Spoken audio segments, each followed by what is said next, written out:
दोस्तों स्वागत है आपका इनसाइट नॉलेज की टॉप डिफेंस और वर्ल्ड अफेयर से जुड़ी न्यूज में। आज की हमारी पहली खबर मलेशिया से निकलकर सामने आ रही है, जिनके प्रधानमंत्री भारत के दौरे पर आए हुए हैं। मलेशिया के प्रधानमंत्री अनवर इब्राहिम सोमवार को यानी कि आज से अपनी 3 दिवसीय यात्रा को शुरू करेंगे। अपनी इस यात्रा में वे प्रधानमंत्री नरेंद्र मोदी के साथ कई समझौते पर हस्ताक्षर करेंगे।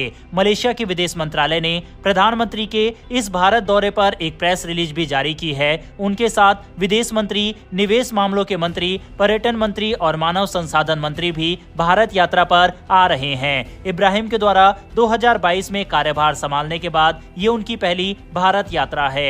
आपको बता दें कि जब से इब्राहिम मलेशिया के प्रधानमंत्री बने हैं, तब से भारत और मलेशिया के संबंध काफी ज्यादा सुधरे हैं। अभी पिछले ही महीने मलेशिया के एग्रीकल्चर मिनिस्टर भी भारत का दौरा करके गए हैं और भारत को एग्रीकल्चर सेक्टर में कई तरह से सपोर्ट का वादा किया है। आपको बता दें कि भारत और मलेशिया के बीच में जाकिर नायक को लेकर विवाद रहा है। 2021 में जब मलेशिया के पूर्व प्रधानमंत्री से नरेंद्र मोदी ने बातचीत की थी, तो उस समय भी जाकिर नायक को भारत वापस भेजने की डिमांड पीएम मोदी ने रखी थी। हालांकि 2022 में अनवर इब्राहिम मलेशिया के नए प्रधानमंत्री बन गए, जिनके साथ भारत के रिश्ते काफी बेहतर होते जा रहे हैं। यहाँ तक कि भारत और मलेशिया डिफेंस कॉपरेशन को भी मजबूत कर रहे हैं। इसके साथ ही रॉयल मलेशियन एयरफोर्स ने भारत की BrahMos air launch cruise missile ALCM में अपना इंटरेस्ट शो किया है। ये मिसाइल मलेशिया के सुखोई 30 MKM लड़ाकू विमानों के लिए एक बड़ा अपग्रेड साबित हो सकती है।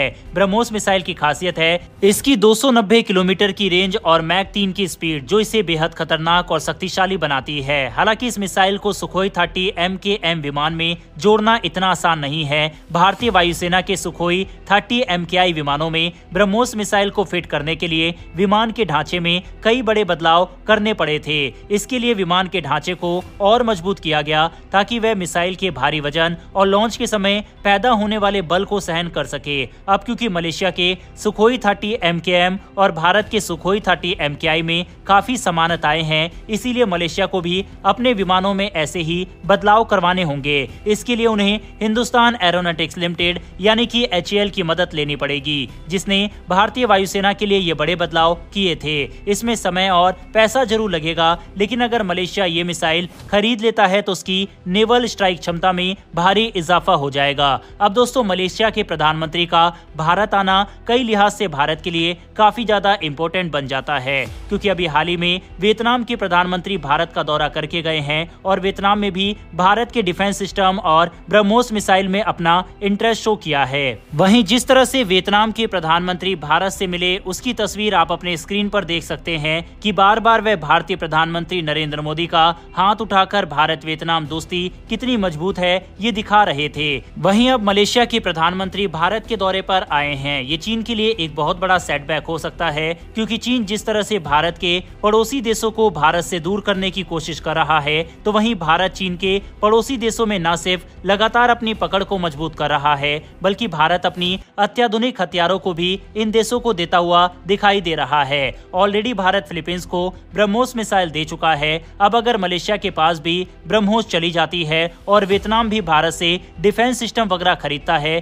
तो इससे चाइना के ऊपर काफी ज्यादा प्रेशर क्रिएट होगा और ब्रह्मोस जैसी सुपरसोनिक मिसाइल की मौजूदगी साउथ चाइना सी में ये चाइना के लिए बड़ा थ्रेट साबित होगा। वैसे दोस्तों, अब क्योंकि भारत और मलेशिया के रिश्ते सुधरते हुए दिखाई दे रहे हैं, तो ऐसे में क्या भारत को अपनी ब्रह्मोस जैसी मिसाइल को मलेशिया को सौंपना चाहिए या फिर नहीं? इस पर अपनी राय कमेंट बॉक्स में लिखकर जरूर बताइएगा, क्योंकि इंटरेस्ट तो मलेशिया की एयरफोर्स के द्वारा शो किया गया है। बहरहाल बढ़ते हमारी अगली खबर की तरफ। ये खबर दोस्तों भारत और चीन को लेकर सामने आ रही है। दरअसल भारत की नेवी की तरफ से एक firing exercise bay of Bengal में 2 दिन पहले से स्टार्ट हो चुकी है।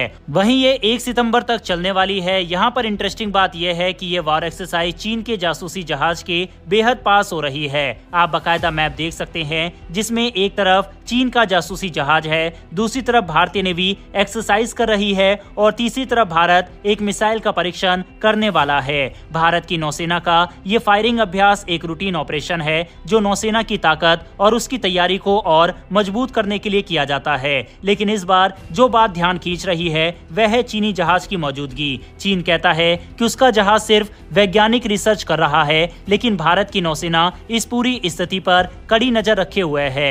भारत और चीन के बीच पिछले कुछ सालों में LAC पर सीमा विवाद चल रहा है। ऐसे में ये घटना दोनों देशों के रिश्तों में और भी जटिलता ला सकती है। बहरहाल भारतीय नौसेना के इस अभ्यास के बारे में आपकी क्या राय है, कमेंट बॉक्स में लिखकर बताइएगा। बढ़ते हमारी अगली खबर की तरफ। यह खबर दोस्तों भारत और अमेरिका को लेकर सामने आ रही है। पिछले कुछ समय से भारत और अमेरिका के रिश्तों में काफी ज्यादा उतार चढ़ाव देखने को मिल रहे हैं। जो भारत ने 99 इंजन की डील अमेरिका से कर रखी है, उसकी सप्लाई भी अभी तक शुरू नहीं हो पाई। इसके अलावा MQ-9 ड्रोन और अन्य कई मुद्दों को लेकर भारत और अमेरिका के बीच बातें बनती हुई दिखाई नहीं दे रही। यही कारण है कि इसी महीने के एंड में भारत के रक्षा मंत्री राजनाथ सिंह जी अमेरिका के दौरे पर जाने वाले हैं। वहीं एक्सपर्ट के अनुसार इसी दौरे पर कई तरह की डील अमेरिका के साथ साइन होने की पूरी संभावना है, जिसमें सबसे पहले नाम MQ-9 ड्रोन का सामने आ रहा है। ड्रोन अपनी उन्नत निगरानी और हमले की क्षमताओं के लिए जाना जाता है। अगर ये समझौता हो जाता है तो भारत बिना पायलट वाले विमान यानी UAV ताकत में बड़ा इजाफा होगा। ये ड्रोन लंबी दूरी तक नजर रखने और टारगेट पर सटीक हमला करने में सक्षम है, जो क्षेत्र में सुरक्षा बनाए रखने के लिए बेहद जरूरी है। इसके अलावा GE F414 इंजन की डील भी लाइनअप पर है।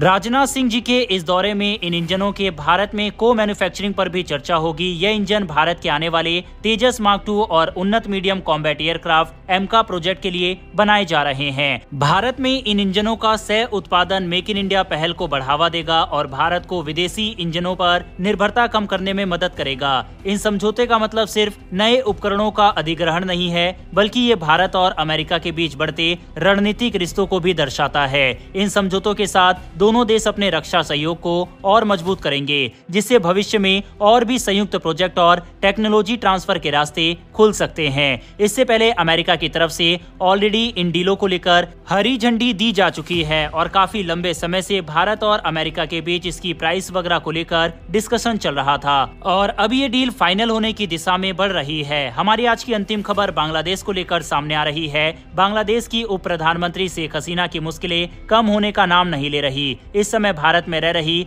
हसीना के खिलाफ अपने देश में लगातार मुकदमे कायम हो रहे हैं। 76 वर्षीय आवामी लीग की नेता हसीना को अब BNP प्रमुख खालिया जिया के काफिले पर हमले में आरोपी बनाया गया है। हसीना की राजनीतिक प्रतिद्वंदी और पूर्व PM हसीना के काफिले पर 2015 में यह अटैक हुआ था। इस मामले में 2015 में 113 के खिलाफ शिकायत दर्ज कराई गई थी, जिनमें हसीना का भी नाम है। हसीना के खिलाफ हत्या के मामले भी दर्ज हो चुके हैं। ऐसे में अब उनका बांग्लादेश लौटना मुश्किल होता जा रहा है।